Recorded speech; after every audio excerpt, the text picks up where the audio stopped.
CM జగన్ను సోనియా గాంధీ సంప్రదించారా? ఆయనకు నేరుగా ఆమె ఫోన్ చేశారా?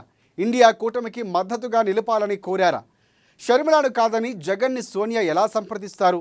ప్రస్తుతం ఏపీ పొలిటికల్ సర్కిల్లో ఈ చర్చ ఇప్పుడు హాట్ టాపిక్గా మారింది. అయితే ఎన్డీఏ కూటమిలో చంద్రబాబుకి కీ రోల్ ప్లే చేస్తున్న తరుణంలో వైసీపీ చేస్తున్న ప్రచారం వెనుక నిజమెంత ఉంది? మోదీకి కాదని జగన్ కాంగ్రెస్ వైపు దూకుతారా అనే ప్రశ్నలు తలెత్తుతున్నాయి.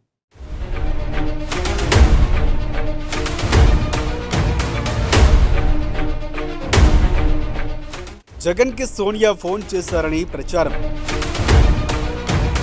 సోనియా రిక్వెస్ట్కి నో చెప్పిన జగన్కు సోనియా నేరుగా ఫోన్ చేశారా? ఏపీలో కాంగ్రెస్ని నామరూపాలు లేకుండా చేసిన జగన్ షర్మిలను సంప్రదించకుండా సోనియా నిర్ణయం తీసుకుంటారా?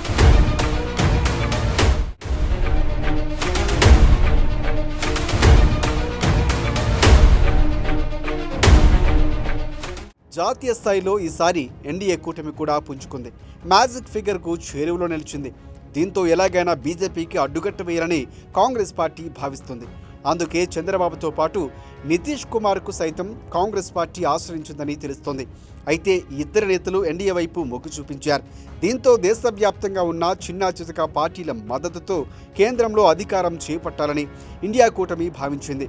ఏపీలో 4 స్థానాలు సాధించిన వైసీపీకి కూడా అందులో భాగంగానే సంప్రదించినట్లు సమాచారం అందుతోంది.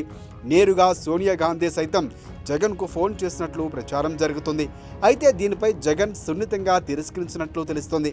ఎన్డీఏకి కాదని ఇండియా కూటమికి మద్దతు తెలిపితే పరిస్థితి ఎలా ఉంటుందో జగన్కు తెలుసు. అందుకే ఆయన సమ్మతించట్లేదన్నట్లు సమాచారం.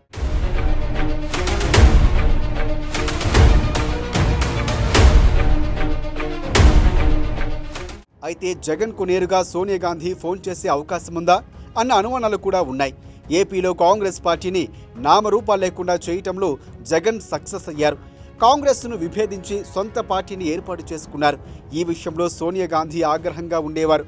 అందుకే ఆమె షర్మిలాను దగ్గరకు తీసుకున్నారని అప్పట్లో ప్రచారం జరిగింది. అయితే ఇప్పుడు షర్మిలాను సంప్రదించకుండా జగన్ను సోనియా గాంధీ ఆశ్రయించారని విశ్లేషకులు సైతం అభిప్రాయపడుతున్నారు. అయితే వైసీపీ తనకు తానుగా ఈ ప్రచారం చేసుకుంటుందన్న అనుమానాలు కూడా ఉన్నాయి.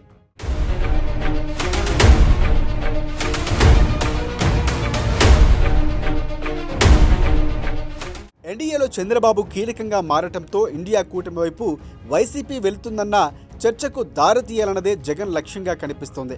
అందుకే ఈ తరహా ప్రచారానికి తెరతీశారని టీడీపీ అనుమానిస్తోంది. ఒకవేళ షర్మిల అనుమతి తీసుకోకుండానే సోనియా గాంధీ జగన్తో మాట్లాడి ఉంటే ఈ పాటికే షర్మిల నుంచి ఒక రకమైన రెస్పాన్స్ వచ్చేది. కానీ ఆమె సైతం పెద్దగా స్పందించిన దాఖలాలు లేవు. అందుకే ఎక్కువ మంది ఇది ఫేక్గా తేల్చేస్తున్నారు.